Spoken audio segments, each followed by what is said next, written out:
เดี๋ยวแม่มากินเจ้าได้สาสาวน้อยเด้ดิยืดทางข้างอ่ะเอาเปิดภาพมาอีบ้านนี้ก็คือบ่าวสวนเพิ่นว่าจากผู้หลักผู้ใหญ่แหละพี่น้องจากแม่เพชรเนาะแล้วก็เพิ่นสิได้ทำการ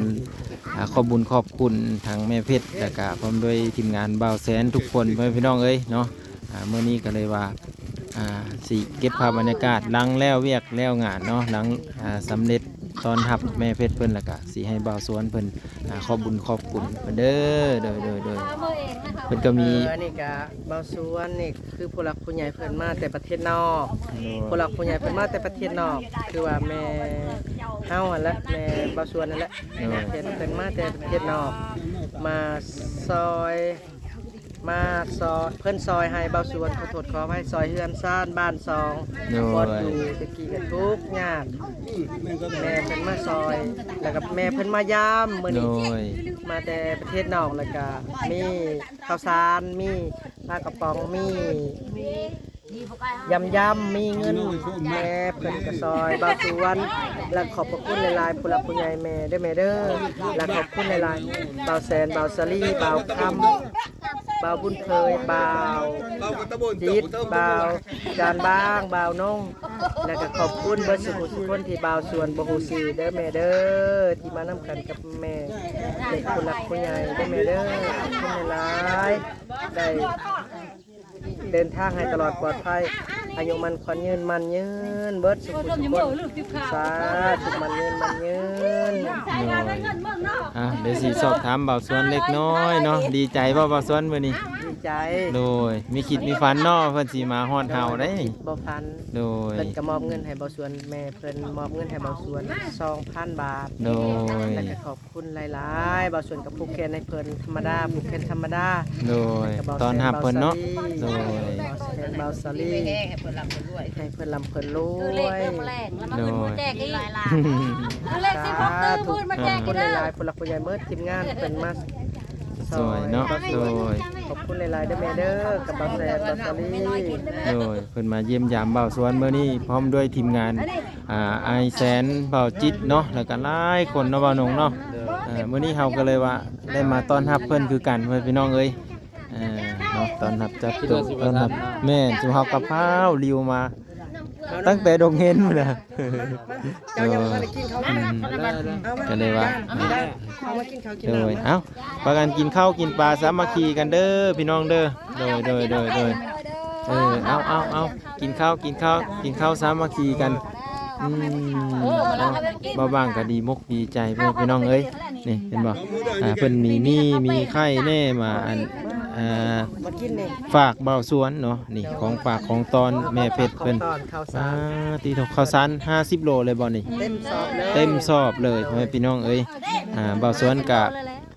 บ่ได้อยู่บ่ได้เศร้าไปโดยตั้งมกตั้งใจหาเงินเนาะตั้งใจหาเงินได้เงินนำเพิ่นนั่นแหละได้ชีวิตดีนำเพิ่นนำแม่เพิ่นได้เก็บไว้ชีวิตได้ชีวิตดีกับบ่าวแสนเด้อเก็บไว้บ่าวสวนกับบ่าวลาวพาเพิ่นสาธุอายุมันขวัญยืนโด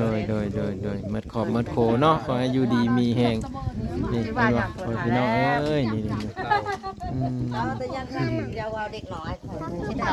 สบายดีเบากิมนั่นแหละบ่นางพินได้กว่าเชื่อเอาน้องเอากินเอาผู้หลักผู้ใหญ่ดูอันนี้สาวน้อยเนาะมีเบาสวนนี่แหละหรือเอิญอย่างหนึ่งกะโดยขอบคุณแม่เพิ่นทันเพิ่นมาย่ามเฮาหอด้านโดยดีมกดีใจเนาะเพิ่นได้มาเยี่ยมยามฮอดบ้านฮอดช่องได้นี่ป้าเพิ่นมาแต่ไกลได้สาวน้อยฮู้จักอยู่บ่หั่นมาแต่ USA พุ่นน่ะหรือว่าอเมริกาเนาะบ้านเฮาไม่มีเพิ่นเลยมาเยี่ยมยามฮอดพี่จักเธอได้เนาะอันนี้ถือว่าเพิ่นฮักเพิ่นแพงแต่เจ้าได้เนี่ยเพิ่นฮักเพิ่นแพงได้นี่เพิ่นจึงมาฮอดพี่โดยแม่แล้วเพิ่นก็ฮักแพงแต่เจ้าเลยโดยบ้านเฮาก็พร้อมหน้าพร้อมตากันมาเนาะตอนหับจับโจมเพิ่นหลังจากแล้วก็กินข้าวกินปลาสามัคคีกันนี่นะพ่อพี่น้องเอ้ยเนาะเอามาบ้างกะ บ่ได้มีอิหยังที่เพิ่นก็โอ้แจกจ่ายให้พี่น้องเฮาไม่แม่นผู้ละ50ผู้ละแสนเพิ่นบอกอ๋อนี่โดยเนาะเพิ่นก็แจกจ่ายให้พี่น้องที่มาโฮมนี่แหละเนาะที่มาอันต้อนรับเพิ่นให้พี่น้องเอ้ยเนาะหลายคู่หลายคนเด้เนี่ยนี่เห็นบ่เอากินเราได้สู่เฮากินมาเลยได้พากันกินรถไปเท่าเอ้ยพากันจ่าเด้อเนาะแบบนี้เนาะบ่าวสวนก็สิได้ไป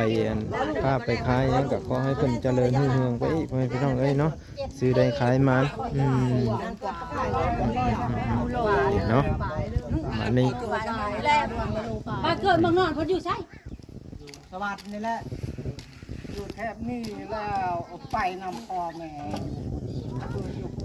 เขาว่าให้ว่าเขาเบิก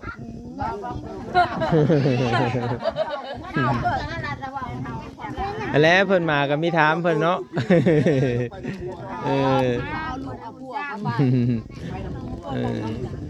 อันนี้คือเห็นบ่พ่อแม่พี่น้องเพิ่นมาต้อนรับแม่เพชรเพิ่นนี่ได้คนนะพี่น้องเอ้ยเพิ่นก็ดีใจเพิ่นก็ชื่นใจเนาะได้เห็นแม่เพิ่นแม่เพชรเนาะได้เห็นแม่เพชรแล้วพี่น้องเอ้ยเพิ่นได้เพิ่นสร้างบ้านเธอเป่าสวนหลังบักใหญ่ๆเลยเนาะนี่เห็นบ่น้ำจิตน้ำใจเพิ่นโอ้ยดีใจเห็นหลายขอให้เพิ่นอยู่ดีมีแรงขอให้เพิ่นสุขภาพร่างกายแข็งแรงเด้อแม่เพชรเด้อ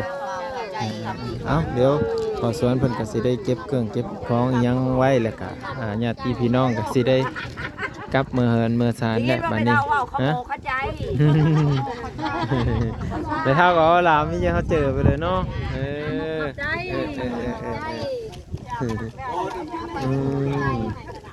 เนาะประมาณนี้พี่น้องเอ้ย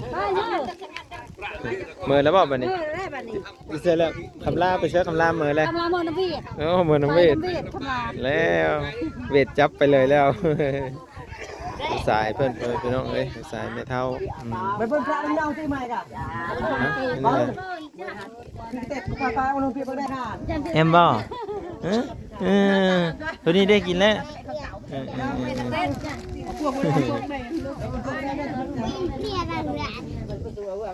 กินแล้วขนมน่ะฮะกินแล้วแซ่บอยู่บ่ที่เท่ากินไปยุ่งเหียนนะในครูก็มาซ้อนอยู่บ่ตั้งเจอไปโรงเรียนเด้อนี่บ่แม่เพชรเพิ่นมายามนะชื่อเพิ่นอยู่บ่ชื่อเพิ่นเด้อชื่อเพิ่นแล้วก็ดีมกดีใจ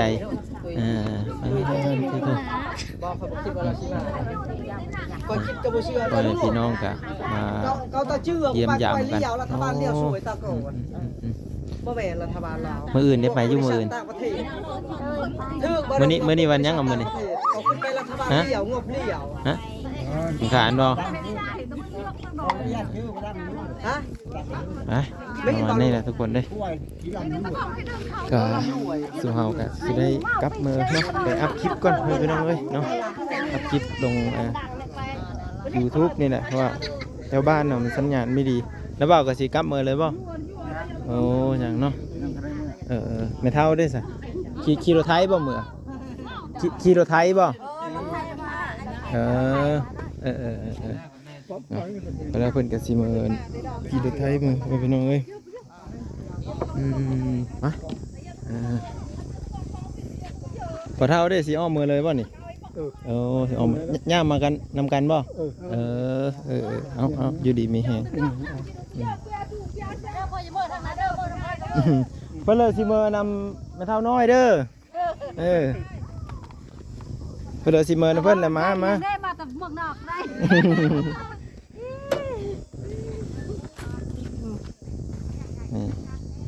ปานนั้นเด้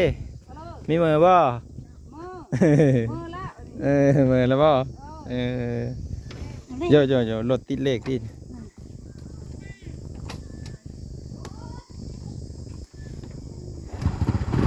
ทุกคนเลยอันนี้ก็คือ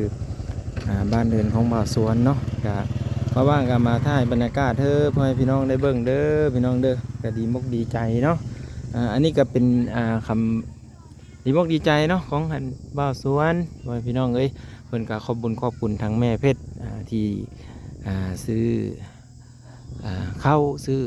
ของอยู่ของกินนี่ทั้งเป็นไข่เป็นมี่นั่นแหละมาต้อนเนาะมาต้อนบ่าวสวนพ่อให้พี่น้องก็คือบ่าวบางเรานั่นแหละเนาะพี่น้องบ้านเฮาก็มาต้อนรับแม่เพิ่นพ่อให้พี่น้องเอ้ยก็ดีมกดีใจแล้วก็บุญค้ำนำสู่ขอให้อยู่ดีมีแห่งทั้งแม่เพชรก็ได้ขอให้เพิ่นเจริญรุ่งเรืองขอให้เพิ่นถึกหวยอันประเทศอเมริกาพูดแหละพ่อพี่น้องเนาะจึงได้เงินหลายๆพ่อพี่น้องเอ้ยมาซอยเหลือคนทุกคนเนี่ยเนาะเป็นจะได้กับรอติดตามและให้กำลังใจพวกเราได้เด้อพ่อพี่น้องเด้อเนาะบอกข้ามโฆษณาแล้วก็ให้กำลังใจตลอดพ่อพี่น้องสบายดี